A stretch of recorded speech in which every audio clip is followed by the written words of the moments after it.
Y un abrazo a toda la comunidad Lojana, igual un abrazo a quienes se enlazan por las plataformas digitales. Como siempre, gracias por este espacio, doctora Ponte. Decía asambleístas, Ex. ex asambleístas, sí, es verdad. Le decía presidenta del Consejo de Comunicación, la licenciada Yanine Cruz, decía que ustedes como institución han convocado a un importante evento que habrá en Loja, ¿no? Cuéntenos de qué se trata Bueno, en principio. primero hay que reconocer que el Estado le debe mucho a quienes han llevado la batuta por la lucha a favor de la verdad, y este es el periodismo. Gracias a tantos eventos y denuncias es que hoy se logra dar algunos casos en instancias e instituciones de control. Frente a esto, pues nosotros, una vez que asumimos la responsabilidad al frente del Consejo de Comunicación, vimos en este caso la necesidad de poder dar mayor apoyo a nuestros colegas comunicadores o trabajadores de la comunicación. Y uno de los temas, sobre todo que nosotros lo hemos sentido en carne propia, es muchas de las veces, y viendo desde el poder, desde las autoridades, cuando han cuestionado mucho el quehacer de la prensa. Muchos colegas no han tenido ni siquiera la posibilidad económica de poder solventar las demandas que vienen desde las autoridades o desde las instituciones estatales. Usted también, que fue parte de un sistema de persecución, sabe lo complicado y los costos que lleva una demanda.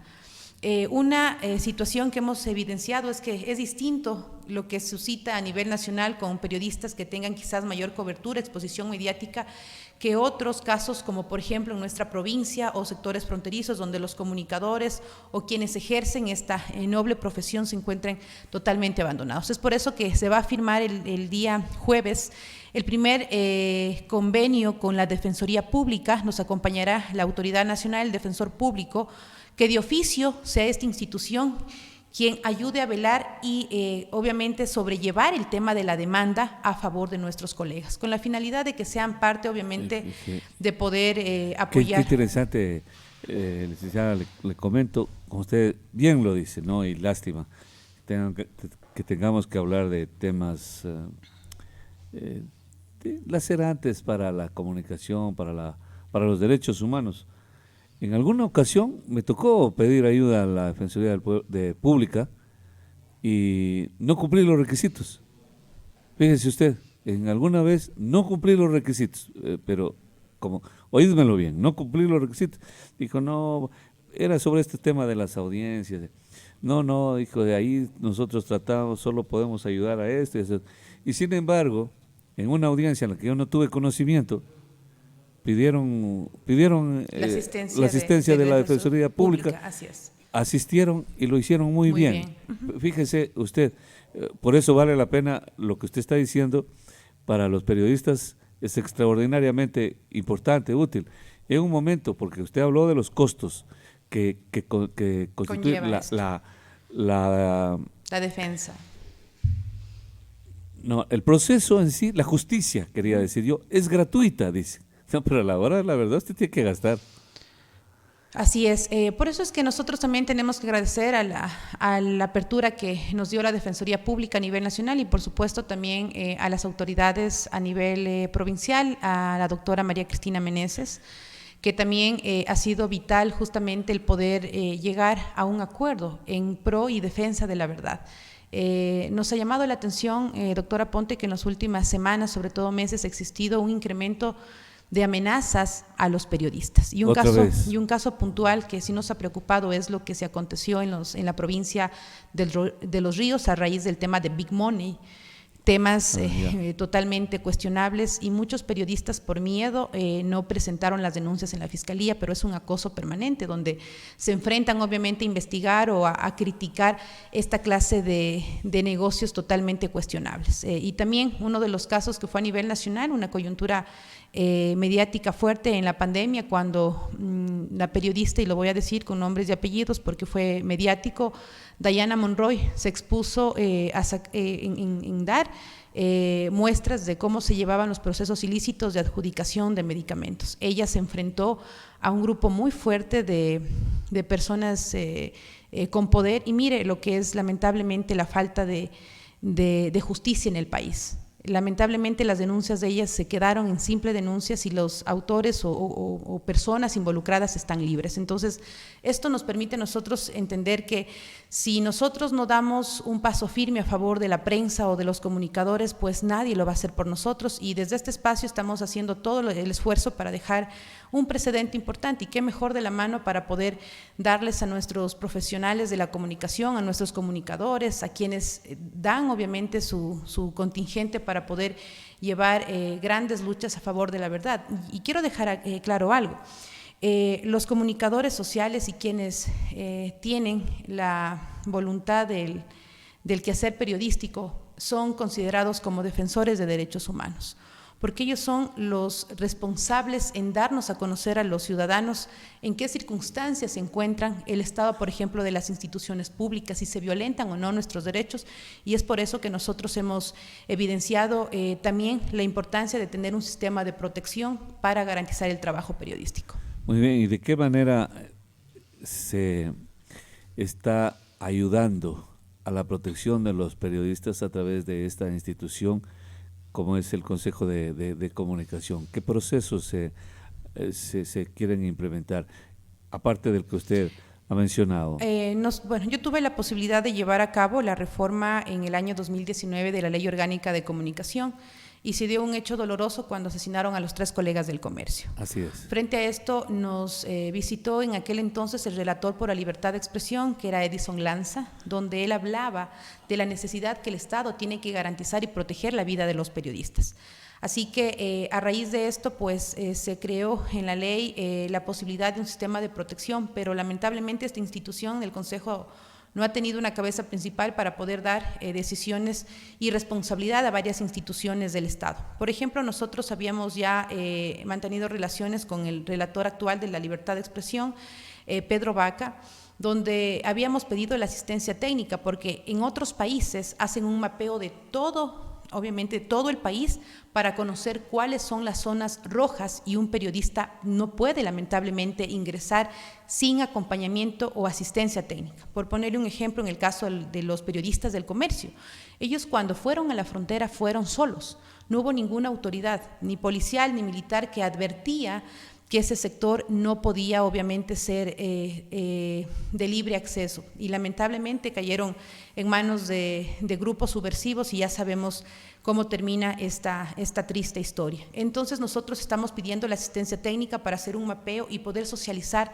con la mayoría de medios de comunicación para que conozcan cuáles son las zonas rojas y poder llevar a cabo una asistencia técnica para prevenir accidentes que tengamos que lamentar. En lo posterior, lo que hemos hecho con la Defensoría Pública también es un paso decisivo para proteger justamente el trabajo periodístico, y se firmó hace 1 mes y medio con la propia Defensoría Pública, de la Defensoría del Pueblo, un convenio para poder obligarle que las instituciones públicas no guarden información pública, porque tenemos también un problema, que cuando se solicita información a los ministros o autoridades no dan de manera voluntaria la información, sino que hay que hacer un sinnúmero de trámites, y esto es justamente para garantizar este trabajo periodístico. Y con la Fiscalía General del Estado también hemos mantenido mesas técnicas para sobrellevar estas alertas y que tengan en conocimiento las amenazas de muerte. Muy bien, de lo de las alertas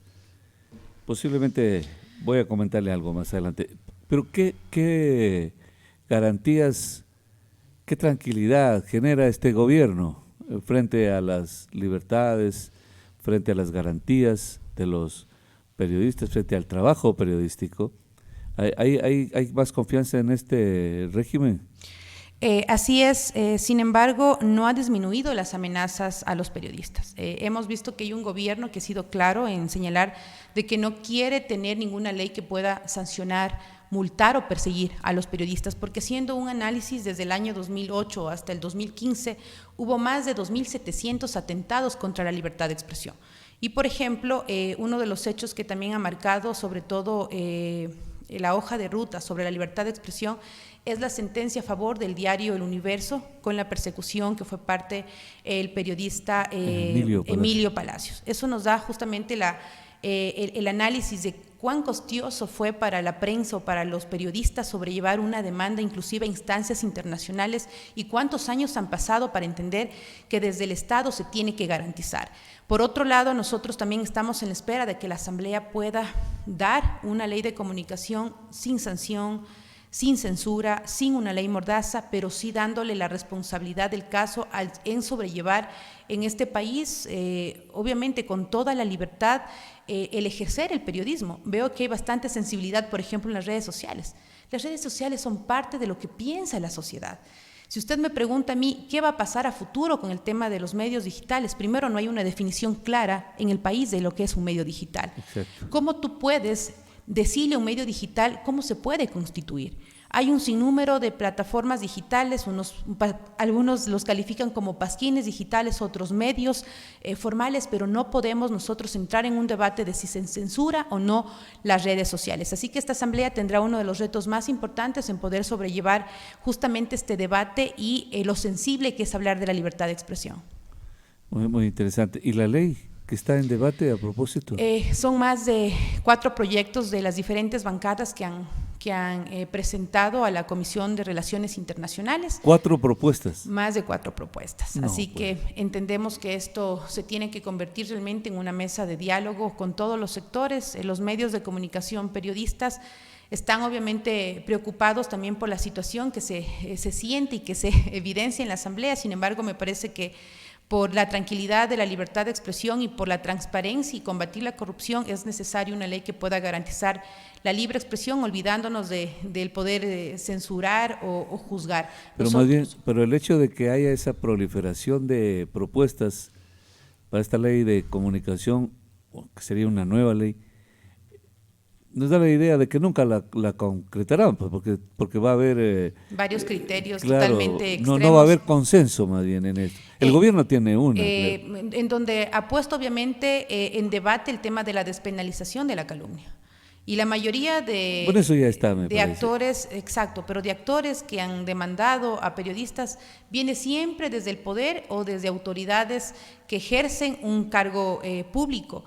Frente a esto hemos visto la necesidad de poder obviamente entrar en este debate. Y algo también yo creo que positivo que se dio a raíz de este encuentro con varios actores de la sociedad civil, hemos logrado encaminar, por ejemplo, un frente de diálogo con las diferentes representaciones sociales, como es la Federación Nacional de Periodistas y la Unión Nacional de Periodistas, haciendo un mea culpa de que no solamente sean organizaciones sociales para entregar la típica canasta navideña, sino que sean realmente organizaciones donde se puedan defender a los colegas periodistas, que es uno de los temas importantes. De hecho, el día jueves va a venir Danilo Villarroel, que es el representante a nivel nacional de la Federación Nacional de Periodistas, y algo importante, también con ellos estamos abordando la posibilidad de que una universidad pueda dar la asistencia técnica para poder graduarles a los colegas que en su momento por dificultades económicas no han podido terminar sus estudios y puedan tener la tecnología en comunicación comunitaria, que me parece que son temas importantes que estamos nosotros tratando de sobrellevar, y hemos logrado también tener vínculos con universidades internacionales. Por ejemplo, la UNIR ha logrado entregar 39 becas a nivel nacional y hoy acabamos de firmar un nuevo convenio para poder sobrellevar el apoyo a 11 nuevos colegas con el 100% del pago de estas maestrías. Y también tengo que decir un agradecimiento público a la Universidad Técnica Particular de Loja, donde el día de mañana vamos a firmar un interesante convenio de cooperación interinstitucional. ¿Y el taller? Se viene un taller. ¿Quiénes asistirán ahí? ¿Quiénes vienen? Es un taller, en este caso se lo ha logrado realizar con el apoyo de Fundamedios y también la Universidad Técnica Particular de Loja, donde van a poner en debate lo que es la salud mental frente al COVID de nuestros colegas que no están abordando este tema, sobre todo instituciones que tienen… Quedaron medios dementes algunos. No, pero fue realmente uno de los retos justamente de nuestros periodistas. Un amigo periodista que le pone como una libra de azúcar al café porque como no tiene olfato se queda ahí, entonces estás demente, hermano. Pero bueno, es el trabajo duro. se llevó algunas vidas de periodistas el COVID. Tenemos un reporte me parece que Fundamedios registraba sí, eso. Vimos una deficiencia. No teníamos una base de datos a nivel nacional claros de cuántos periodistas realmente estaban ejerciendo su labor en pandemia. Y es por eso que se logró unificar justamente el esfuerzo tanto de Unión Nacional de Periodistas como de la Federación para cruzar datos y decir, bueno, tenemos este listado de personas que tiene el Ministerio de Salud que poder sobrellevar la vacunación como una de las líneas prioritarias, porque muchos periodistas, camarógrafos, reporteros fallecieron en el quehacer de la pandemia. Claro, pero yo no sé, pues puede ser un exabrupto, pero puedo decir, yo no sé qué fue más grave para algunos periodistas, morir o quedarse sin empleo como les hicieron también, pero yo no sé si eso debe entrar en otro plano ya laboral del Ministerio de Trabajo, y de los jueces que tendrán que resolver esos casos, pero sí se dieron casos ignominiosos ahí, se aprovecharon de la pandemia y los mandaron sacando a los periodistas. Y eso no estuvo bien. Así Nunca es, estará. Pero bueno, son empresarios, eran empresarios los dueños. Así es. Uno de los casos que se dio justamente en pandemia fue lo de los colegas del diario La Hora. Y mire lo que es reinventarse justamente el tema de la comunicación. Hoy tienen un medio digital interesante donde se ha logrado obviamente informar a la colectividad, pero también hay que destacar algo. Es la responsabilidad con la que utilizan también la plataforma digital para poder informar. Eso es saludable para la democracia. Eso es todo. Me parece muy interesante. Entonces viene Fundamedios. El presidente de la Federación Nacional de Periodistas, tenemos ¿Quién es? Danilo Villarroel, con él también logramos firmar un acuerdo en la bella ciudad de Riobamba para la asistencia técnica y capacitación de nuestros profesionales. El paso que nosotros estamos dando, doctora Ponte, en el Consejo es justamente a favor de nuestro gremio. Es una institución realmente interesante donde se pueda dar obviamente el apoyo a este importante derecho como es la libertad de expresión. Claro, no, súper importante, hiper importante. Yo creo que la tranquilidad que debe tener un periodista, las garantías para poder trabajar debe ser primordial. Pero este gobierno me parece que está empeñado en respetar estos derechos. Es que es la única manera de poder garantizar transparencia. Nosotros hemos evidenciado, por ejemplo, lo que se dio, por ejemplo, en la alcaldía de Quito. Muchos cuestionaron que se metieron con el hijo del alcalde de Quito frente a las denuncias de corrupción. Y hay que entender algo, cuando un funcionario público asume una dignidad tan importante, lamentablemente se tiene que cuestionar inclusive hasta parte de su vida privada. ¿Y por qué lo digo? Porque su hijo estuvo involucrado en unos chats donde se dejó ver un entramado supuesto de corrupción, y esto nos llega a la reflexión primero a los funcionarios. Nadie nos obliga a ser candidatos, nadie nos obliga a asumir un rol público, por lo tanto nosotros tenemos que tener la piel gruesa frente a la crítica y frente al quehacer periodístico. Aquí los periodistas no están para lanzarnos las flores, y más bien lo que acaba, por ejemplo, de acontecer en la Asamblea, en la denuncia que le hicieron a la vicepresidenta Bella Jiménez, demuestra inclusive la arrogancia de cierto sector político cuando cuestiona a la prensa y se cree que está con las ínfulas de poder cuestionar desde la autoridad a los medios de comunicación. Ese tiempo ya pasó, ese tiempo va a quedar en el episodio más nefasto donde desde la autoridad se logró imponer una ley para silenciar y acallar a los periodistas. Pues siempre decimos aquí, aprovechemos lo mejor de este gobierno hasta ahora, aparte de la vacunación, es también las garantías de la libertad de expresión, porque como nos habían amordazado, no podíamos decir absolutamente nada. Bueno, me quedan poquísimos minutos, tengo que pasar a otra entrevista también eminentemente política. Yo no sé, quiero aprovechar, porque como usted dijo, hay que prender las alertas, las alarmas. Voy a comentarle algo en público. Claro que sí. Voy a comentarle algo en público porque usted es la autoridad que nace también de las entrañas de la comunicación y que vivió el infortunio de lo que es la persecución, y seguramente por eso el presidente escogió bien para que esté ahí, una persona que sabe, que conoce y que debe y tiene que ser solidaria con el periodismo y que tiene que ayudar para que hayan más garantías.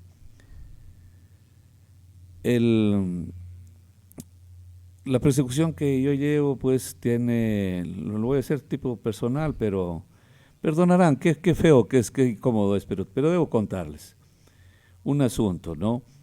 Desde el 2009 hasta la fecha yo he declarado insolvente o que con medidas cautelares, que no puedo salir, que no puedo hacer eso. Entonces el ex alcalde, que quiero que escuche bien, el ex alcalde, por favor, que sé que está escuchando, quiero que escuche bien. Tenía un abogado de malos antecedentes y se ha permitido en estos días llamar a mi entorno de amigos, de abogados, para decirle que él es haciendo el papel de policía bueno, diciendo que el ex alcalde anda en la tarea de hacer papeles para bajarme la frecuencia y que él, como es buena gente, nos advierte de eso, que el ex alcalde y su abogado andan atrás y haciendo papeles para bajarme la frecuencia. Solo quiero decir, pues está bien que uno puede ser bueno, ¿no? Pero no tonto, pues, ¿no? O sea, ¿a qué niveles se habrá llegado eso? Pero lo que sí quiero decirles es que no es cierto que el ex alcalde ande en esta tarea. Yo puedo asegurar, el hombre es entrañablemente malo, pero no es tonto. Esto no lo haría ni en el gobierno de Correa, peor en el gobierno del presidente Lasso. Y sabiendo de que voy a pedir una frecuencia, sabiendo que tengo un depredador que mañana me la va a quitar, la frecuencia. No, con la frecuencia es del Estado, se la puede llevar y tampoco es nada que nos quite el sueño. Si quieres llévatelo ahorita, hermano. Si quieres que hay un teléfono, también llévatelo. No hay problema. Pero lo que quiero denunciar es cómo estas personas de malos antecedentes siguen metiendo la cizaña, ¿no? Haciendo el papel de policía bueno. Policía malo. Cuando ellos son entrañablemente malos y lo que quiere es él. Ya cuántas gestiones habrá hecho para ver cómo me baja, cómo hace daño, ¿no? Y a nosotros no nos va a bajar la moral nunca ni nada. Y entonces, más bien al ex alcalde decirle que todo puede ser él, pero él no está haciendo esto, él no está haciendo eso y que no pasa absolutamente nada. Pero vea usted cómo todavía sueñan con la persecución al periodismo. Si ve usted cómo tienen esas ínfulas de grandeza, de que yo soy abogadazo, de que soy bueno, no, haciendo el papel de policía bueno y son entrañablemente malos. Para que vea usted la denuncia, ¿no? Algo que no ocurrirá nunca, pero sí es bueno que la ciudadanía también sepa cómo ellos no se cansan de la persecución, ¿no? No, indudable. Y yo también quiero comentarle que inclusive todavía uno sigue asistiendo a audiencias para defenderse justamente.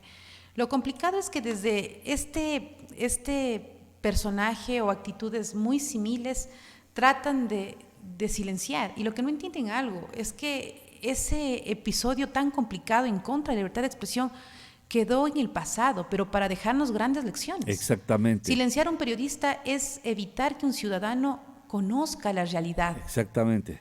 Es vulnerar ese derecho humano que es la comunicación. Exacto. Privarlo del derecho a la libertad. Tenga la seguridad que desde nuestro espacio vamos a hacer un seguimiento, porque no se puede en este caso tratar de poner en riesgo este derecho, sobre todo de los ciudadanos, más aún cuando hemos sido parte, lamentablemente, de episodios muy complicados que atentan contra nuestra libertad. Yo le quiero agradecer mucho su presencia esta mañana espacio, como presidenta del Consejo de Comunicación. Ha sido la primera vez que conversamos cuando usted ha asumido esta alta autoridad en el Consejo de Comunicación.